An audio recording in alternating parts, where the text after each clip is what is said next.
Ya, terima kasih Bang Karni. Eh, saya nggak tahu diundang di sini karena saya pendukung Jokowi atau karena jadi memang Projo di Jawa Barat juga bersama Kang Deddy Mulyadi ya ikut berjuang dan memenangkan Kang Deddy Mulyadi. Jadi saya menambahkan apa apalagi perbedaan Pak Jokowi dengan Kang Deddy, ada satu lagi menurut saya. Menurut saya Kang Deddy itu emang konten kreator emang dia.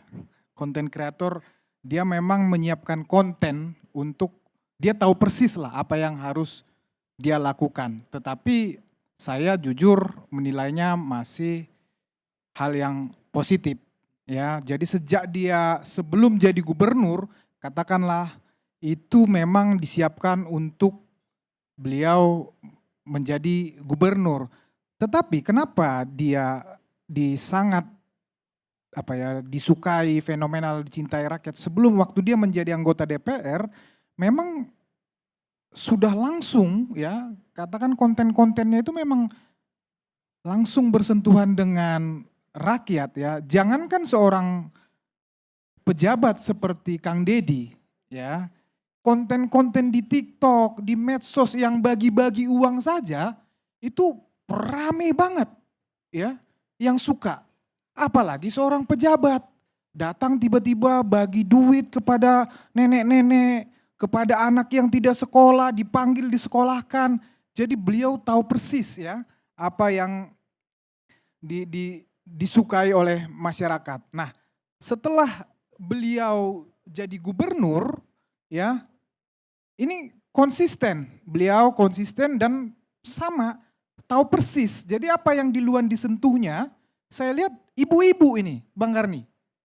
Ya, pertama ibu-ibu ini, kalau saya nggak salah waktu itu kebijakan termasuk eh, itu loh, yang nggak boleh studi tour itu loh.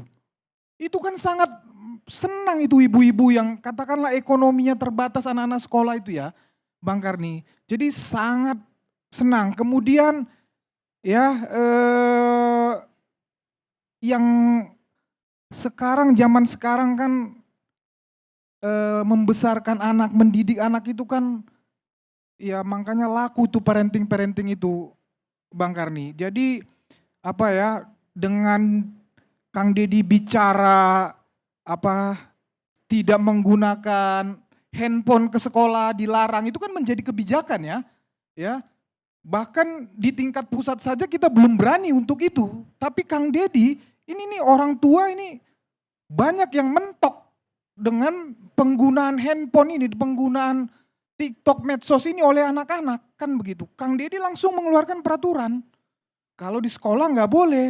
Demikian juga sepeda motor kan begitu. Jadi ini kebijakan-kebijakan yang langsung bersentuhan ya ibu-ibu senang kan begitu. Kemudian nah yang bicara tadi apa ya pembersihan kali termasuk puncak, kemudian bangunan-bangunan di bantaran kali di Bekasi dan lain-lain, itu momentumnya pas setelah Jakarta dilanda banjir yang begitu dahsyat, datang seorang Deddy Mulyadi dengan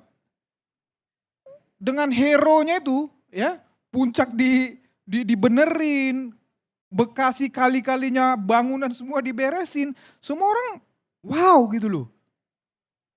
Ya, tidak jelas Kang Deddy ini ya kalah Pak Jokowi kalah atraktif dengan Kang Deddy ini. Ya kalau tadi Bang Adi ngomong Ahok, bahkan ya Ahok itu udah atraktif, apalagi Pak Jokowi masih kalah memang kalau dari sisi atraktifnya. Kemudian nah ini tadi juga tentang membina anak, seperti saya katakan ya Bang Karni ya, ini apalagi anak-anak remaja, ini orang tua banyak sekali kewalahan. Ya banyak sekali kewalahan mendidik anak-anak remaja ini.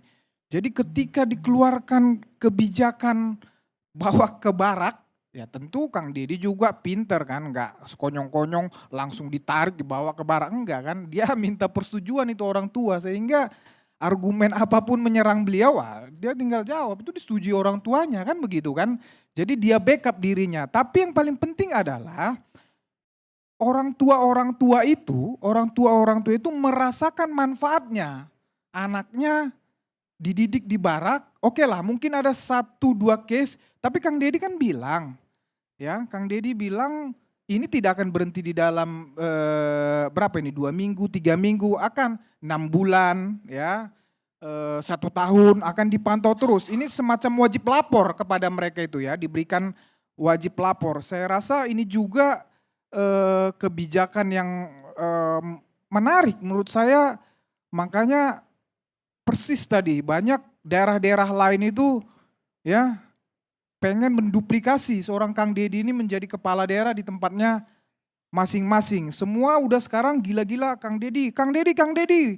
Ada Bang Rocky Gerung ini, ibu-ibu semua udah ngomong begitu.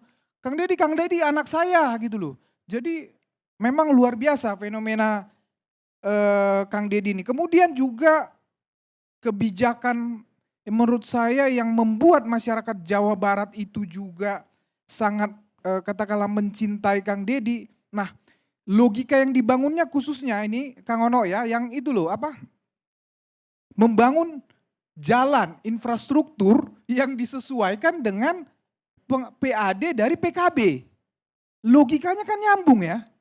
Jadi berapa pajak kendaraan bermotor itu, udah lu balikin dong bangun jalan kan begitu. Jangan lu buat kemana-mana apalagi buat dana buat anggaran rapat-rapat. Jadi oh iya masyarakat dihitung-hitung, wah selesai nih jalan se-Jawa Barat kalau kita gunakan apa pajak dari kendaraan bermotor itu untuk membangun jalan atau infrastruktur se-Jawa Barat ini. Nah kemudian yang mau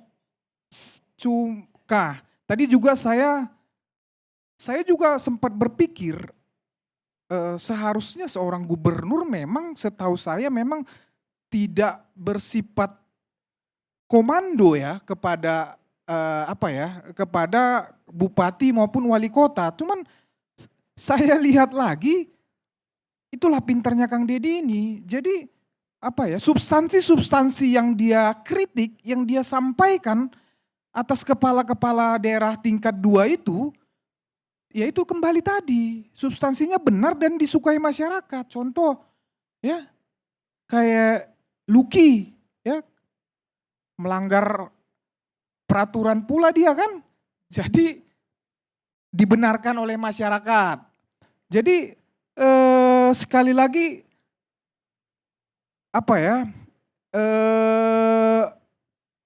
kebijakan-kebijakan yang dilakukan oleh Kang Deddy itu walaupun memang di satu sisi kontroversi, tapi dia tahu betul bahwa yang dia lakukan itu disukai masyarakat. Nah, ini saya melihat memang tapi tidak bisa sepakat juga dengan Kang Ono tadi, tidak bisa ya semua dikangkangi. Ya, tidak bisa seenak-enaknya saja, tetap saya lihat memang pengawasan tetap harus dilakukan, ya namanya kepala daerah pengawasannya DPRD kan. Kemudian hukum itu sendiri, peraturan itu sendiri. Menurut saya justru teman-teman DPRD ya harus kenceng, harus teriaknya kencang dalam konteks pengawasan. Ya, harus dikencengin supaya jalannya ini jalannya ya bener lah kan begitu sesuai dengan peraturan perundang-undangan. Banyak juga tidak semua pemimpin Bang Adi, tidak semua pemimpin yang populis itu juga berhasil. Tadi Bang Kamri mengatakan kalau bisa dia jangan seperti Pak Jokowi. Justru saya melihatnya kalau Kang Deddy bisa seperti Pak Jokowi, bangsa ini sudah mempunyai 2 orang yang luar biasa kan untuk bisa membangun republik ini kan begitu. Pertanyaannya bisa nggak Kang Deddy seperti Pak Jokowi? Kan begitu. Wajar Bang Kamri, kan di sini pendukung Jokowi kan. Ya, jadi tapi kembali parameternya harus ada, ya. Parameternya harus ada. Apa parameternya? Katakan untuk Jawa Barat kan jelas. Tadi cerita atau saya juga nggak tahu apa yang Jawa Barat, apa yang Jawa Tengah ini yang termiskin ini. Jelas ya kemiskinan di Jawa Barat selama kepemimpinan Kang Deddy ya memang harus turun drastis. Jadi bukan hanya bantuan kepada 1-2 orang yang dikontenin itu, tetapi secara statistik kepemimpinan harus turun. Kemiskinan harus turun dan inilah yang nanti bisa menjadi parameter. Kemudian juga ya seiring itu kesejahteraan rakyat Jawa Barat ya, juga ya pertumbuhan ekonomi di Jawa Barat ya juga harus meningkat. Jadi saya rasa parameternya juga harus terukur sehingga tidak untuk mengkritik Kang Deddy itu seperti saya bilang tadi, selain memang karena itu kewenangan DPRD dan peraturan perundang-undangan, jadi masyarakat juga harus dicerdaskan dengan parameter-parameter yang saya bilang tadi itu. Jadi jangan hanya mengkritik tapi tidak substantif, tapi kritiklah Kang Deddy dengan silahkan misalnya bisa diperbandingkan, kan banyak bisa Kang Ono tadi udah banyak lah menyampaikan, tapi sampaikan kepada publik logika yang masuk akal ya, yang justru bisa men-challenge kebijakan katakanlah kebijakan jangka pendek Kang Deddy. Demikian dari saya Bang Karni, terima kasih.